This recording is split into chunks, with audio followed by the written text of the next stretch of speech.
Melvera was a beautiful noblewoman with graceful manners and a smile as gentle as spring sunlight. Yet behind that kind appearance lay a secret that made everyone fear her. She ate monsters.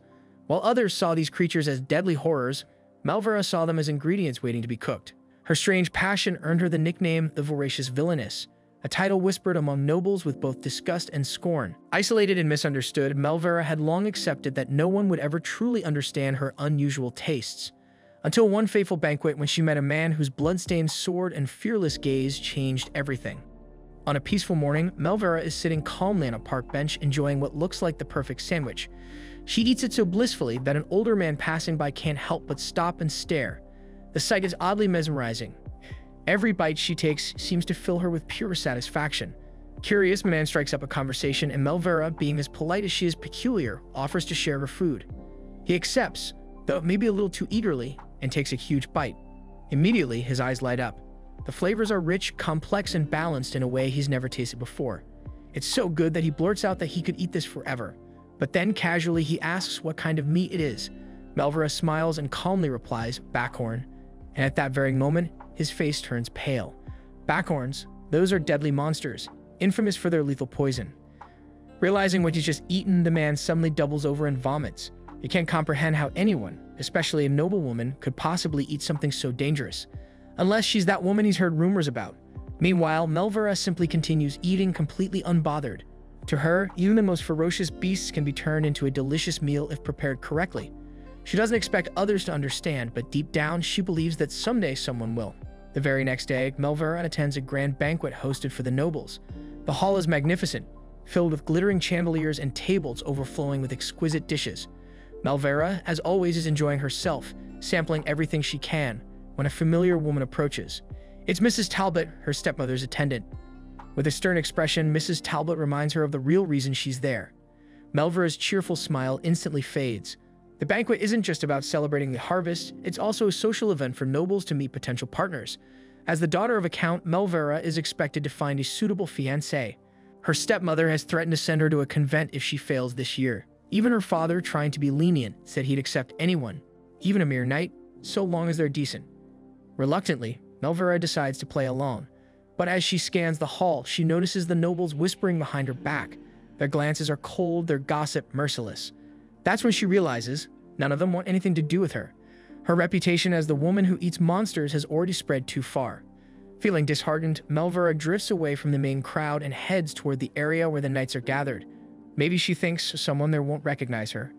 But before she can even approach them, chaos suddenly erupts. A monstrous roar echoes through the banquet. Guests scream as tables overturn and chandeliers shake. Out of nowhere, an enraged creature bursts into the area, a mad backhorn. In the midst of the confusion, Melvera spots an elderly couple who have fallen and can't get up. Without hesitation, she rushes toward them, urging them to escape. But before they can move, the backhorn looms over them, its eyes glowing with madness. Her instincts tell her to run. But seeing the couple's terrified faces, Melvera makes a split-second decision. She shouts, waving her arms, drawing the beast's attention toward herself instead. The monster charges straight at her. And just when it's about to strike, its head suddenly flies off. Standing before her is a man with a blood-stained sword, his expression calm yet terrifying. Whispers rise among the onlookers. He's the blood-mad Duke Roger. His reputation is as fearsome as the monsters he slays. Roger's unusual eyes lock with hers, and for a moment time seems to stop. Melvera stares, not in fear, but in quiet awe. Yet Roger mistakes her expression, assuming she's terrified of him. But instead of shrinking back, Melvera gracefully stands and introduces herself with proper noble etiquette. Roger pauses, surprised that she's still following social manners right after almost dying.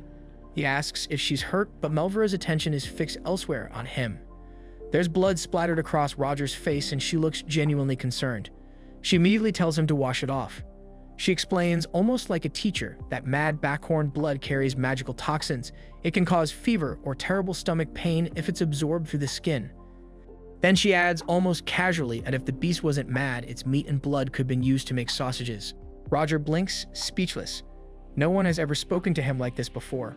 When Melvera insists that he clean himself at once, Roger doesn't get angry. He's intrigued. He notices how calmly she talks about monsters as if they're just ingredients. She quickly apologizes, worried she said too much, but Roger just hands her a vial of purified water and points out that she might have gotten blood on her too. When he sees her gown soaked in red, he takes her hand gently, saying she should change into clean clothes. Melvera protests that the stains can come out easily with water, but Roger seems far more worried about her than the dress. Then, without thinking, she mentions she butchered a monster last week and got covered in even more blood back then. Roger freezes, completely caught off guard. When he asks for her name again, Melvera introduces herself formally, and that's when he bursts into laughter. He's finally realized who she is, the infamous noblewoman who eats monsters, the voracious villainess. In this world, magical beasts and strange plants, collectively called monsters, are feared by all. Their blood and flesh contain toxins that can make a person violently ill. But Melvera is the exception. Instead of fearing them, she's fascinated by their culinary potential. And as she stares at the slain backhorn before her, she can't help but think it actually looks delicious.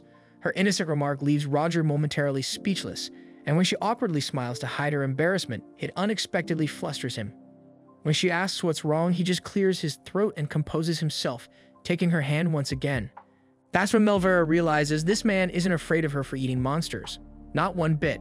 As they walk together, Roger suddenly asks if backhorn meat really tastes good. It's such a casual question that Melvera almost laughs. Still, she admits softly that it's delicious, similar to beef, though tougher. She explains how she tenderizes it and removes the magical toxins. Instead of reacting with disgust, Roger listens carefully, fascinated. It's the first time anyone has taken genuine interest in her knowledge. Overwhelmed, Melvera lowers her head, hiding her tears. She explains her process, using special tools and purification spells to safely draw out the toxins. Roger's eyes light up, and he immediately asks if she could prepare a monster dish for him someday. Melvera is startled. She warns that only people with strong constitutions can eat it, but Roger just grins, clearly excited. Before long, he brings her to his pavilion where his aide, Chaos, greets them. Roger tells Chaos to bring Melvera fresh clothes and water to wash up. As she steps into the tent, she notices rows of weapons and the faint scent of iron in the air. Roger has even prepared a tub of warm water for her, but insists she should wash first.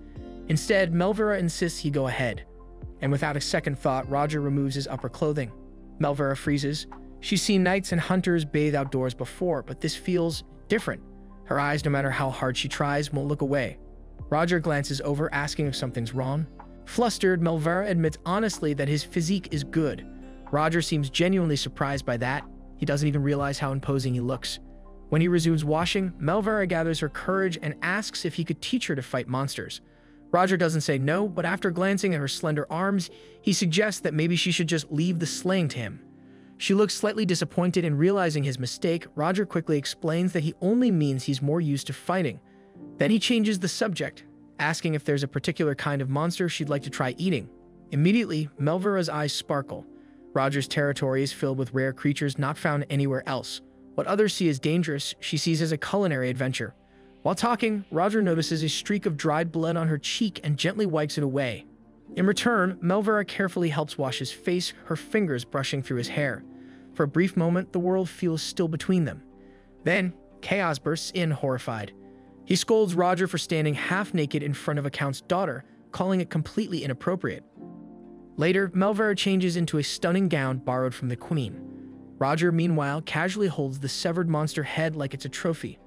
Melvera, amazed by his strength, blurts out that she wishes she could slay beasts too. Chaos watches silently, thinking that perhaps his master has finally met his match. That evening, Roger escorts Melvera back to her carriage.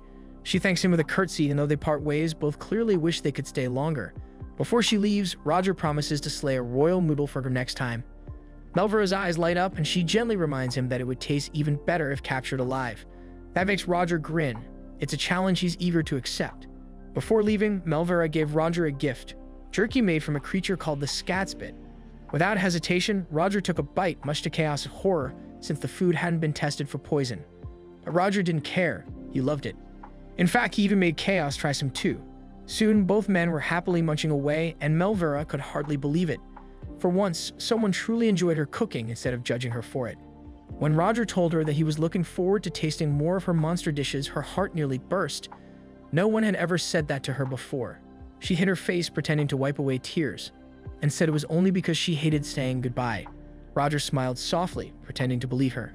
As they parted ways, he promised that they would meet again soon.